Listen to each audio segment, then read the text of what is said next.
बोलो सत्यनारायण भगवान की जय। प्रिय भक्तजनों, आप सभी का हमारे YouTube चैनल पंडित विजय नेरवाल में हार्दिक स्वागत है। आज मैं आपको शरदीय पूर्णमासी की सत्यनारायण भगवान की संपूर्ण कथा सुनाता हूँ। बोलो सत्यनारायण भगवान की जय। सत्यनारायण भगवान कलयुग के साक्षात देवता हैं। श्री हरि विष्णु भगवान के अवतार श्री सत्यनारायण भगवान की पूजा पूर्णमासी के दिन सायंकाल के समय की जाती है। इसमें व्रत करने वाले को संपूर्ण मनोकामनाएं सिद्ध होती हैं। बोलो सत्यनारायण भगवान की जय। सत्यनारायण व्रत कथा प्रथम अध्याय। एक समय नैमिषारण्य तीर्थ में शौनक आदि 88,000 ऋषियों ने श्री सूत जी महाराज से पूछा कि हे प्रभु, इस कलयुग में वेद और विद्या से रहित मनुष्यों को प्रभु भक्ति किस प्रकार मिलेगी तथा उनका उद्धार कैसे होगा। हे मुनि श्रेष्ठ, कोई ऐसा तप कहिए जिसमें थोड़े समय में पुण्य प्राप्त होए तथा मन वांछित फल भी मिले। वह कथा सुनने की हमारी प्रबल इच्छा है। सर्वशास्त्र ज्ञाता श्री सूत जी महाराज बोले कि हे वैष्णव में पूज्य, आप सब ने प्राणियों के हित की बात पूछी है, मनुष्यों के हित की बात पूछी है। अब मैं उस श्रेष्ठ व्रत को आप लोगों से कहूँगा जिस व्रत को नारद जी ने श्री लक्ष्मी नारायण भगवान जी से पूछा था और श्री लक्ष्मीपति ने मुनि श्री नारद जी से जैसा कहा था वह कथा ध्यान से सुनो। बोलो सत्यनारायण भगवान की जय। शांताकारं भुजगशयनं पद्मनाभं सुरेशं विश्वाधारं गगनसदृशं मेघवर्णं शुभांगं लक्ष्मीकान्तं कमलनयनं योगिर्भिर्ध्यानगम्यं वन्दे विष्णुं भवभयहरणं सर्वलोकैकनाथं। मंगलम भगवान विष्णु मंगलम गरुड़ध्वज मंगलम पुंडरीकाक्षाय मंगलाय तनोहरि। बोलो श्री हरि विष्णु भगवान की जय। प्रथम अध्याय। एक समय योगी राज नारद जी दूसरों के हित की इच्छा से अनेक लोकों में घूमते हुए मृत लोक में आ पहुंचे। यहाँ अनेक योनियों में जन्मे हुए प्राय सभी मनुष्यों को अपने अपने कर्मों के द्वारा अनेकों दुखों से दुखी देखकर विचार करने लगे कि किस यत्न के करने से निश्चय ही मानव के दुखों का नाश हो सकेगा। ऐसा मन में सोचकर भगवान नारद श्री हरि विष्णु भगवान जी के बैकुंठ लोक को गए। वहां श्वेत वर्ण और 4 भुजा वाले देवों के ईश्वर श्रीमन नारायण, जिनके हाथों में शंख चक्र गदा और पद्म थे तथा गले में बनमाला पहने हुए थे, उन्हें देखकर नारद जी उनकी स्तुति करने लगे। हे भक्त वत्सल भगवान, हे लक्ष्मीपति भगवान, आप अत्यंत शक्ति से संपन्न हैं। मन तथा वाणी भी आपको नहीं पा सकती। आपका आदि मध्य और अंत भी नहीं है। निर्गुण स्वरूप सृष्टि के कारण भक्तों के दुखों को नष्ट करने वाले केवल आप ही हो और आपको मेरा नमस्कार है। नारद जी से इस प्रकार की स्तुति को सुनकर लक्ष्मीपति श्री हरि विष्णु भगवान जी बोले कि हे मुनि श्रेष्ठ नारद, आपके मन में क्या है और आपका किस कार्य के लिए इस बैकुंठ लोक में आगमन हुआ है, निसंकोच कहो। तब नारद मुनि बोले कि मृत लोक में सब मनुष्य जो अनेक योनियों में पैदा हुए हैं अपने अपने कर्मों के द्वारा अनेकों दुखों से दुखी हो रहे हैं। हे नाथ, यदि आप मुझ पर दया रखते हो तो बताइए कि उन मनुष्यों के सब दुख थोड़े से ही प्रयत्न से कैसे दूर हो सकते हैं। तब लक्ष्मीपति श्री हरि विष्णु भगवान जी बोले कि हे नारद, मनुष्यों की भलाई के लिए तुमने बहुत अच्छी बात पूछी है। जिस काम के करने से मनुष्य मोह से छूट जाता है वह मैं कहता हूँ सुनो। बहुत पुण्य देने वाला, स्वर्ग तथा मृत लोक दोनों में दुर्लभ यह उत्तम व्रत है। आज मैं प्रेम वश होकर तुमसे कहता हूँ कि श्री सत्यनारायण भगवान जी का यह व्रत अच्छी तरह विधान पूर्वक संपन्न करके मनुष्य मृत लोक पर अनेकों प्रकार के सुखों को भोग कर अंत में वैकुंठ लोक को प्राप्त होता है। श्री हरि विष्णु भगवान जी के ऐसे वचन सुनकर नारद मुनि बोले कि उस व्रत का फल क्या है, क्या विधान है, किस दिन यह व्रत करना चाहिए? हे भगवान, यह सब मुझसे विस्तार से कहो। तब श्री हरि विष्णु भगवान जी बोले कि हे नारद, दुख शोक आदि को दूर करने वाला, धन धान्य को बढ़ाने वाला, सौभाग्य तथा संतान को देने वाला यह व्रत सब स्थानों पर विजय करने वाला है। भक्ति और श्रद्धा के साथ किसी भी दिन मनुष्य श्री सत्यनारायण भगवान जी की प्रातःकाल या सायंकाल के समय ब्राह्मणों और बंधुओं के साथ धर्म प्राण होकर पूजा करे, भक्ति भाव से नैवेद्य, केले का फल, घी, दूध, दही और गेहूं का चूर्ण और सवैया लेवे। गेहूं के अभाव में साटी का चूर्ण, शक्कर अथवा गुड़ ले तथा सब भक्षण योग्य पदार्थ जमा करके श्री हरि विष्णु भगवान जी को अर्पण करे। बंधु बांधवों से इस ब्राह्मणों को भोजन करावे, तत्पश्चात स्वयं भोजन करे। रात्रि में नृत्य गीत आदि का आयोजन कर श्री सत्यनारायण भगवान जी का स्मरण करता हुआ समय व्यतीत करे। इस तरह व्रत करने पर मनुष्यों की सभी मनोकामनाएं निश्चय पूरी होती है। विशेषकर कली काल में मृत लोक पर यही मोक्ष का सरल उपाय है। सत्यनारायण व्रत कथा प्रथम अध्याय संपूर्णम। बोलो सत्यनारायण भगवान की जय। श्रीमन्नारायण नारायण नारायण, भजमन नारायण नारायण नारायण, लक्ष्मी नारायण नारायण नारायण, जय जय नारायण नारायण नारायण। बोलो सत्यनारायण भगवान की जय। द्वितीय अध्याय सूत जी महाराज बोले कि हे ऋषियों, जिन्होंने पहले इस व्रत को किया था उसका इतिहास कहता हूँ, ध्यान से सुनो। सुंदर काशीपुरी नगरी में एक अत्यंत निर्धन ब्राह्मण रहता था। वह भूख और प्यास से बेचैन हुआ पृथ्वी पर घूमता था।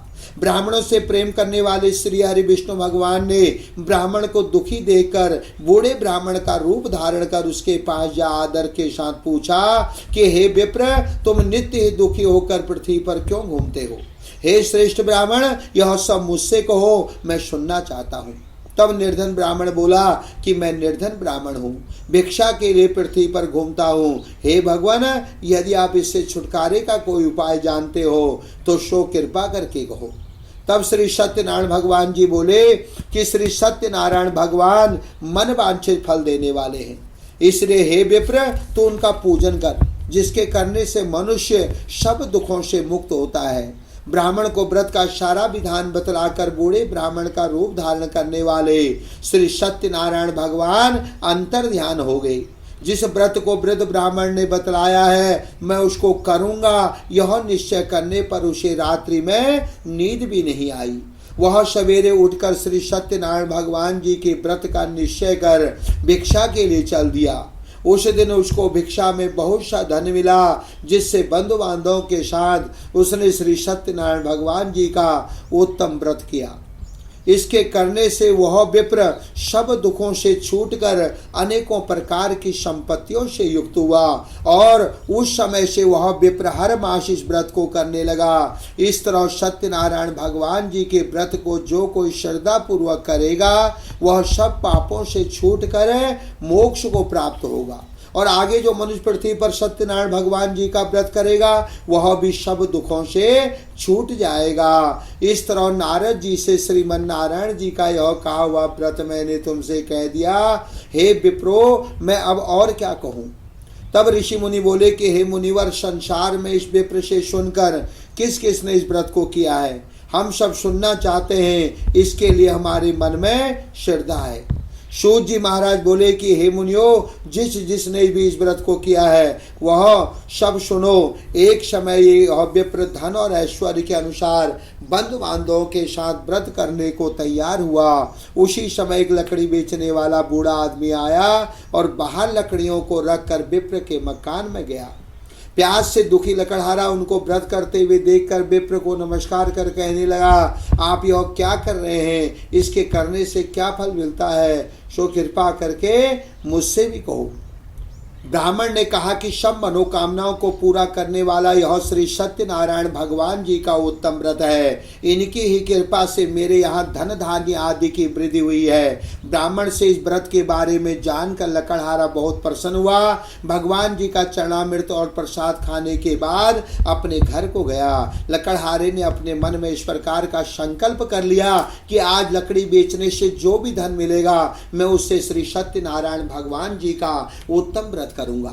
यह मन में विचार कर वह बूढ़ा आदमी लकड़ियां अपने सिर पर रखकर जिस नगर में धनवान लोग रहते थे वह ऐसे सुंदर नगर में गया। उस रोज वहां पर उसे उन लकड़ियों का दाम पहले दिनों से चौगुना मिला।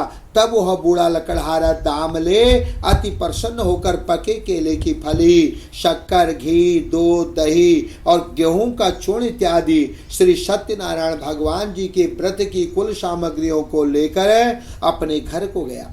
फिर उसने अपने बंधु बांधवों को बुलाकर विधि विधान के साथ श्री सत्यनारायण भगवान जी का पूजन और व्रत किया।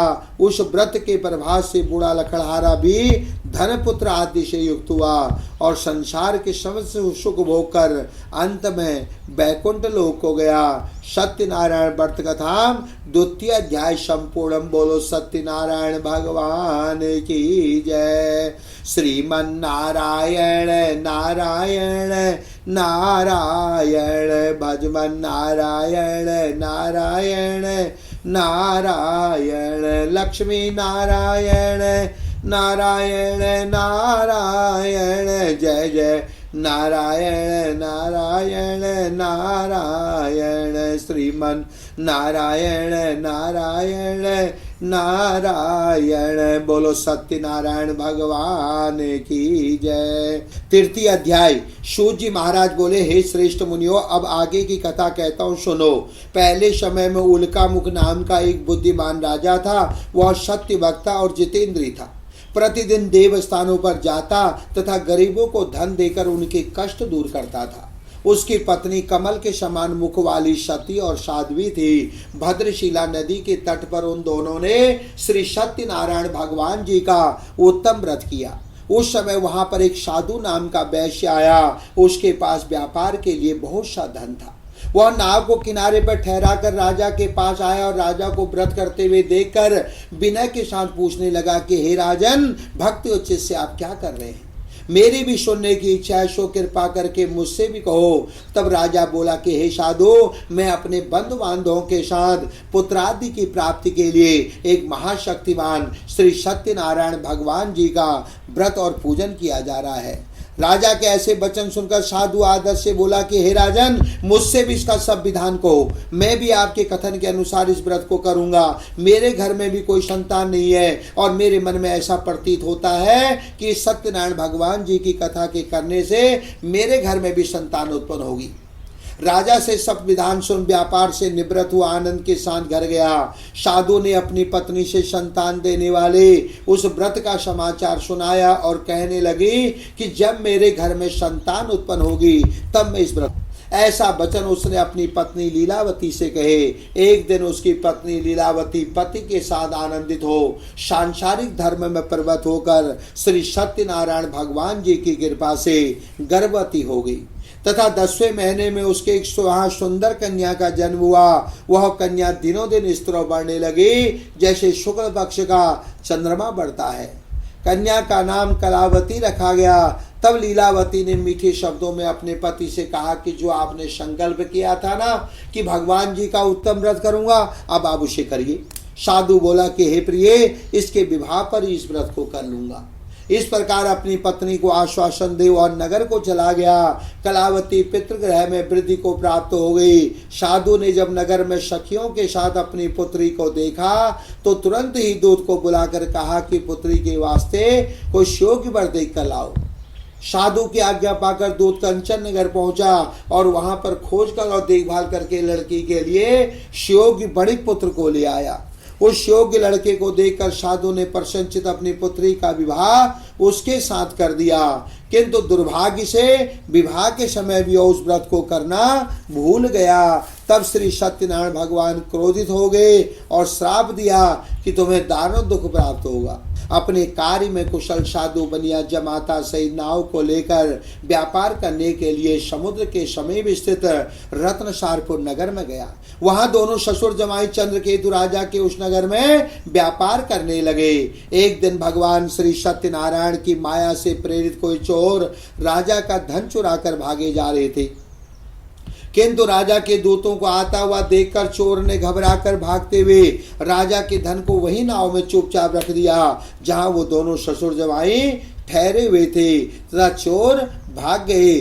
जब राजा के दूतों ने साधु वैश्य के पास राजा के धन को रखा हुआ देखा तो दोनों को बांध कर ले गई और प्रसन्नता से दौड़ते हुए राजा के समीप जाकर बोले, यह 2 चोर हम पकड़ कर लाए हैं, देख कर आज्ञा दें। तब राजा की आज्ञा से उनको कठिन कारावास में डाल दिया गया और उनका धन वो भी छीन लिया गया। सत्यनारायण भगवान जी के श्राप के द्वारा उनकी पत्नी भी घर पर बहुत दुखी हुई और घर पर जो धन रखा था उसे भी चोर चुरा कर ले गई। शारीरिक व मानसिक पीड़ा था, भूख प्यास से अति दुखित हुआ अन्य की चिंता में कलावती एक ब्राह्मण के घर गई। वहां उसने श्री सत्यनारायण भगवान जी का व्रत होते देखा, फिर कथा सुनी तथा प्रसाद ग्रहण कर रात्रि में घर आई। माता ने कलावती से पूछा कि हे पुत्री, अब तक कहाँ रही और तेरे मन में क्या है? कलावती बोली कि हे माता, मैंने एक ब्राह्मण के घर श्री सत्यनारायण भगवान जी का व्रत होते देखा है। कन्या के वचन सुनकर लीलावती भगवान जी के पूजन की तैयारी करने लगी। लीलावती ने परिवार और बंधुओं सहित श्री सत्यनारायण भगवान जी का विधि पूरा पूजन किया और साथ ही वर मांगा कि मेरे पति और दामाद शीघ्र घर आ जावे, और साथ ही ये प्रार्थना भी करी कि हम सबका अपराध क्षमा करो। सत्यनारायण भगवान इस व्रत से संतुष्ट हो गए और राजा चंद्रकेतु को स्वप्न में दर्शन देकर कहा कि हे राजन, जिन दोनों वैश्यों को तुमने कैद खाने में बंद कर रखा है वे दोनों निर्दोष हैं, उन्हें प्रातः छोड़ दो और उनका सब धन जो तुमने ग्रहण किया है दे दो, नहीं तो मैं तेरा धन राजपुत्र आदि सब नष्ट कर दूंगा। राजा से ऐसे वचन कहकर भगवान जी अंतर ध्यान हो गए। प्रातःकाल राजा चंद्रकेतु ने सभा में अपना स्वप्न सुनाया, फिर दोनों बणिक पुत्रों को कैद से मुक्त कर सभा में बुलाया। दोनों ने आते ही राजा को नमस्कार किया। राजा मीठे वचनों से बोला कि हे महानुभावों, भाभी बस ऐसा कठिन दुख प्राप्त हुआ है, अब तुम्हें कोई भय नहीं। ऐसा कहकर उनको नए नए वस्त्राभूषण पहनाए तथा उनका जितना धन लिया था उससे दुगना धन देकर आदर से विदा किया। दोनों वैश्य अपने अपने घर को चल दिए। सत्यनारायण व्रत कथा 3 अध्याय संपूर्ण। बोलो सत्यनारायण भगवान की जय। ओम बोलो श्री हरि विष्णु भगवान की जय। 4 अध्याय। सूत जी महाराज बोले, वैश्य ने मंगलाचार करके यात्रा आरंभ करी और अपने नगर को चल दिया। उनके थोड़ी दूर निकलने पर दंडी भेजदारी श्री सत्यनारायण भगवान जी ने उससे पूछा कि हे साधु, तेरी नाव में क्या है? अभिमानी बणिक हंसता हुआ बोला कि हे दंडी, आप क्यों पूछते हो? क्या धन लेने की इच्छा है? मेरी नाव में तो बेल और पत्ते भरे हैं। वैश्य का कठोर वचन सुनकर भगवान जी ने केवल इतना ही कहा कि तुम्हारा वचन सत्य हो। दंडी ऐसा कहकर वहां से दूर चले गए और कुछ दूर जाकर समुद्र के किनारे बैठ गए। दंडी के जाने पर वैश्य ने नित्य क्रिया करने के बाद नाव को ऊंची उठी देखकर अचंबा किया, तब नाव में बेलपत्ते आदि देख कर मूर्छित हो जमीन पर गिर पड़ा। फिर मूर्छा खुलने पर अत्यंत शोक प्रकट करने लगा। तब उसका दामाद बोला कि आप शोक न करें, यह सब दंडी का श्राप है, अतः उनकी शरण में चलना चाहिए, तभी हमारी मनोकामना पूर्ण होगी। दामाद के वचन सुनकर वे दंडी के पास पहुंचे और अत्यंत भक्ति भाव से नमस्कार करके बोला कि मैंने जो आपसे असत्य वचन कहे थे ना, उनको क्षमा करो। ऐसा कहकर महान शोकातुर हो रोने लगा। तब दंडी भगवान बोले कि हे बणिक पुत्र, मेरी आज्ञा से बार बार तुम्हें दुख प्राप्त हुआ है, तू मेरी पूजा से भी विमुख हुआ है। साधु बोला कि हे भगवान, आपकी माया से ब्रह्मा आदि भी आपके रूप को नहीं जानते। तब मैं अज्ञानी कैसे जान सकता हूँ? आप प्रसन्न होइए, मैं सामर्थ्य के अनुसार आपकी पूजा करूंगा, मेरी रक्षा करो और पहले के समान नौका में धन भर दो। उसके भक्ति व वचन सुनकर श्री सत्यनारायण भगवान प्रसन्न हो गए और उसकी इच्छा अनुसार वर देकर अंतर ध्यान हो गए। तब उन्होंने नाव पर आकर देखा कि नाव धन से परिपूर्ण है। फिर वह सत्यनारायण भगवान जी का पूजन कर साथियों सहित अपने नगर को चल दिया। जब वह अपने नगर के निकट पहुंचा तो दूत को घर भेजा। दूत ने साधु के घर जा उसकी स्त्री को नमस्कार करके कहा कि साधु अपने दामाद सहित इस नगर के समीप आ गए हैं। ऐसा वचन सुन साधु की स्त्री ने बड़े हर्ष के साथ श्री सत्यदेव भगवान जी का विधि पूरा पूजन कर अपनी पुत्री से कहा कि मैं अपने पति के दर्शन को जाती हूँ तो कार्य पूर्ण कर शीघ्र आ जाना। परंतु माता के ऐसे वचनों को सुनकर भी कलावती प्रसाद को छोड़कर पति के दर्शन के लिए चली गई। प्रसाद की अवज्ञा के कारण श्री सत्यनारायण भगवान रुष्ट हो गए और उसके पति को नाव से पानी में डुबो दिया। कलावती अपने पति को न देखकर जमीन पर गिर पड़ी और इस तरह नौका को डूबा हुआ तथा कन्या को रोता हुआ देख साधु दुखित होकर बोला कि हे प्रभु, मुझसे या मेरे परिवार से जो भी भूल हुई है उसे क्षमा करो। उसके दीन वचन सुनकर श्री सत्यनारायण भगवान प्रसन्न हो गए और आकाशवाणी हुई कि हे साधु, तेरी कन्या मेरे प्रसाद को छोड़कर आई है, इसलिए इसका पति अदृश्य हुआ है। यदि वह घर जाकर प्रसाद खाकर लौटे तो इसे पति अवश्य मिलेगा। ऐसी आकाशवाणी सुनकर कलावती ने घर पहुंचकर प्रसाद खाया, फिर आकर पति के दर्शन किए। तत्पश्चात साधु ने बंधु बांधवों सहित श्री सत्यनारायण भगवान जी का विधि पूरा पूजन किया और फिर इस लोक का सुख भोग कर अंत में बैकुंठ लोक को चला गया।